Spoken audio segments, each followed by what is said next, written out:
One Kawan TV1. Assalamualaikum warahmatullahi wabarakatuh. Waalaikumsalam. Rahayu untuk semuanya. Buku ini adalah sesuatu bingit buat saya karena Bang Ihsan ini kita manggilnya suhu dan kami sering berdiskusi. Buku yang diomongin bertahun-tahun. Berapa tahun Pak?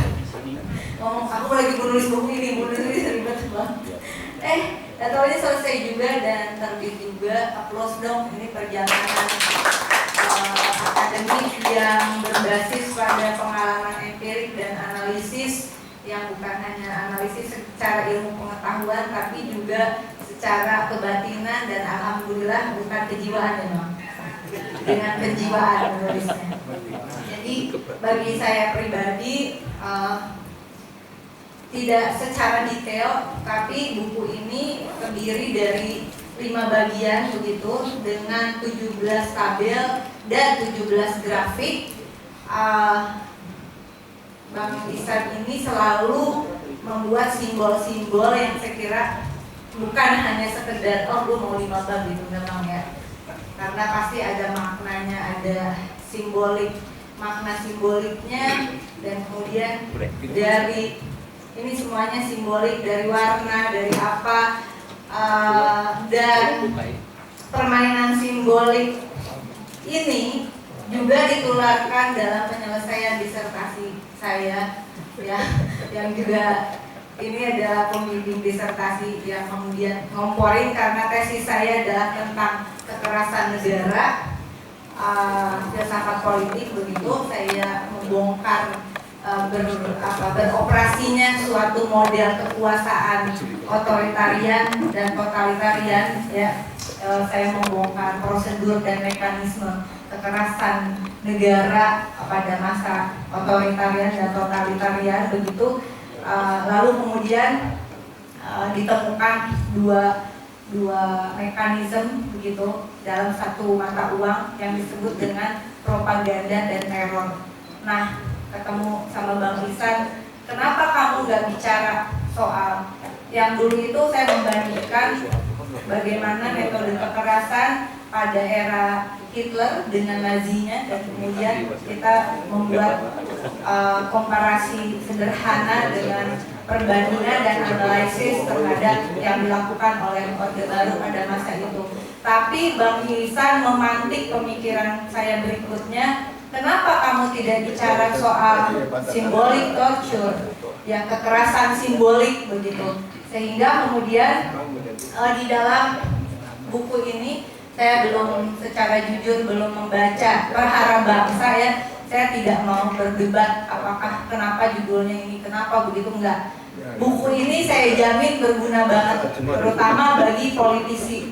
Di sini menggambarkan beberapa simbolik torture, kekerasan simbolik yang tidak secara kasat mata terlihat, tetapi kekerasan itu terasa dalam akibat adanya korban. Korbannya mungkin nggak berasa. Kekerasan simbolik itu melahirkan seperti apa namanya Bang yang kasus penculikan yang Abang bilang? Stockholm Syndrome. Stockholm Syndrome itu adalah satu contoh kasus yang sangat tepat untuk menggambarkan kekerasan simbolik yang juga digambarkan di dalam buku Perhara Bangsa.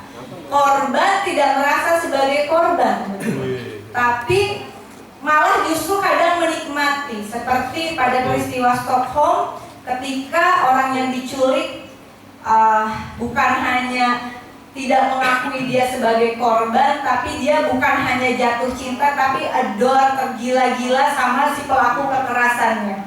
Jadi di sini menggambarkan beberapa kekerasan simbolik menurut saya yang penting, sehingga bacaannya tidak bisa membaca secara, menurut saya ya, nggak tahu menurut yang lain, tapi menurut saya ini memang tidak bisa dibaca hanya dengan kemampuan akademik, tidak hanya bisa dibaca dengan rasionalitas akal, tapi karena tadi juga dipresentasikan bagaimana ada ayat-ayat Al-Quran Karim begitu, Sehingga pembacaan ini mungkin harus diawali dengan mengucapkan basmalah. Karena ini nggak bisa, harus ada. Ya makanya saya bilang ini beda tipis antara penjiwaan dan kejiwaan. Di sini banyak senior, para tokoh, ada Ibu Fadila Supari yang dulu kita adalah kami sering berdebat di Komisi 9 begitu tentang soal vaksin dan segala macam. Saya menentang keras adanya vaksin, pembangunan vaksin flu burung. Tapi itulah hebatnya bahwa perbedaan pandangan itu bukan berarti kita bermusuhan gitu. Bahwa apa yang disampaikan prahara bangsa di dalam prahara bangsa ini menurut saya bukan berarti kita harus jadi nyinyir gitu, julid begitu ya, atau cukup dengan memaki, tetapi sebetulnya apa sih yang bisa dikontribusikan dari pemikiran-pemikiran ini? Mungkin juga tadi disampaikan sama abang yang dari DPD bahwa mungkin oligarki akan pakai ini. Terus kenapa kita yang mengaku tidak di kubu oligarki tidak pakai konsep-konsep yang ada di sini? Menurut saya ini penting banget sehingga buku ini juga menawarkan suatu definisi quote and quote definisi dari demokrasi. Demokrasi itu bukan hanya sekedar mengungkapkan pendapat, bebas berbicara, tapi makna dari demokrasi kalau menurut Bang Ihsan yang selalu disampaikan adalah bagaimana dalam demokrasi itu sebetulnya diberi ruang, ada affirmative action sehingga keputusan politik itu betul-betul diintervensi oleh kehendak rakyat yang dipagari oleh konstitusi. Kalau saya tidak salah mungkin begitu. Kalau saya salah, ya mohon maaf, Pak Lanyala di sini ada senior saya. Kalau saya salah, ya namanya juga bininya supir bajai begitu ya, orang terowongan se-Indonesia. Jadi sekali lagi, Bang Ihsan Nurdinursi, selamat. Kalau tadi ada yang mengatakan, saya kasih bocoran ya. Kalau tadi Bapak yang di Pak Edwin mengatakan gimana sih ini awal mulanya bagaimana konsepnya sebenarnya, mungkin ini kan kesingingin sebelumnya gimana gitu ya Pak Edwin ya kalau saya tidak salah. Nah, saya sama Bang ini kemarin kita udah diskusi ringan-ringan begitu, kita sedang mencoba membedah dari konsep Undang-Undang Dasar tadi. Untuk abang yang nggak dipercaya oleh istrinya terus pulang, 18 Agustus 1945 di situ bagaimana ada Undang-Undang Dasar yang kemudian diamandemen. Itu sebenarnya bukan hanya diamandemen, penjelasan itu loh dihapus. Paling sebel itu penjelasan kok dihapus, tidak berlaku ya. Mestinya kan penjelasannya juga dibawa gitu. Undang-undang biasa aja ada penjelasan kok, ada penjelasan, ada peralihan. Kok undang-undang dasar nggak ada penjelasan begitu? Nah, di situ turunannya nanti ada konsep bagaimana sebetulnya kita menganut sistem desentralisasi konstitusional sebagai lawan dari federalisme yang ditawarkan atau dipaksakan oleh Belanda melalui perundingan. Di akhirnya adalah perundingan meja bundar, Indonesia menjadi bagian dari Uni Indonesia Belanda. Kita sedang membongkar itu karena kami berdua memang kebetulan kita alhamdulillah ya Bang dapat arsip-arsip tua yang memperlihatkan ada roadmap pembangunan pertama terdiri dari 17 jilid, 8 buku, 1945 paragraf. Ya, itu teknokratik pertama based on 4 postulat. Pertama adalah Indonesia bukan negara federal tapi desentralisasi dengan perspektif NKRI, daulatnya atas seluruh wilayah. Ada deklarasi Juanda, makanya kita berdua emang marah soal laut ini karena ini bukan sekedar petak-petak bagi-bagi lahan. Ngerti nggak sih, ada UNCLOS di situ, ada kedaulatan perairan dan sebagainya. Desentralisasi dalam perspektif NKRI. Kedua adalah evidence based policy. Kebijakan pembangunan harus berbasis pada riset, ilmu pengetahuan dan teknologi. Yang ketiga adalah harus pembangunan itu di semua bidang kehidupan berbasis pada data yang aktual, akurat, dan relevan. Kita berdua apa?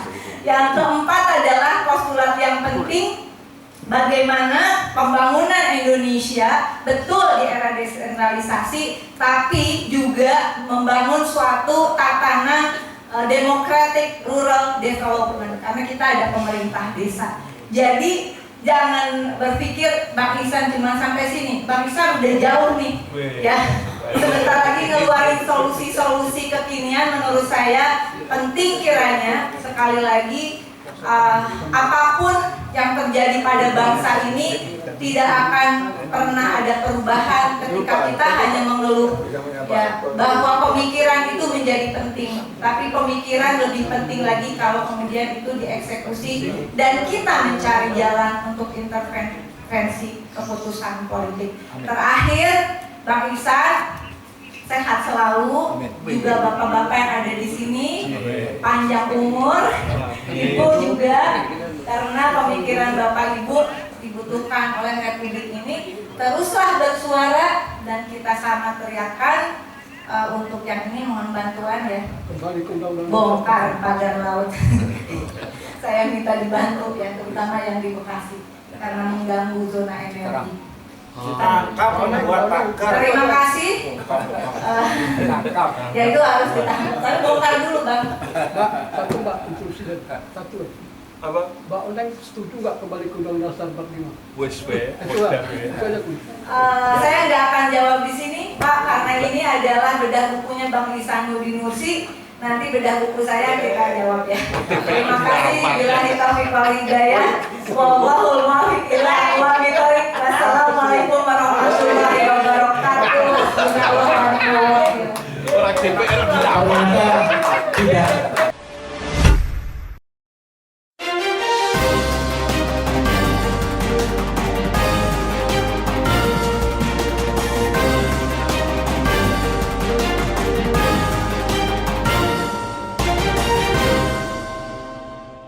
One Kawan TV 1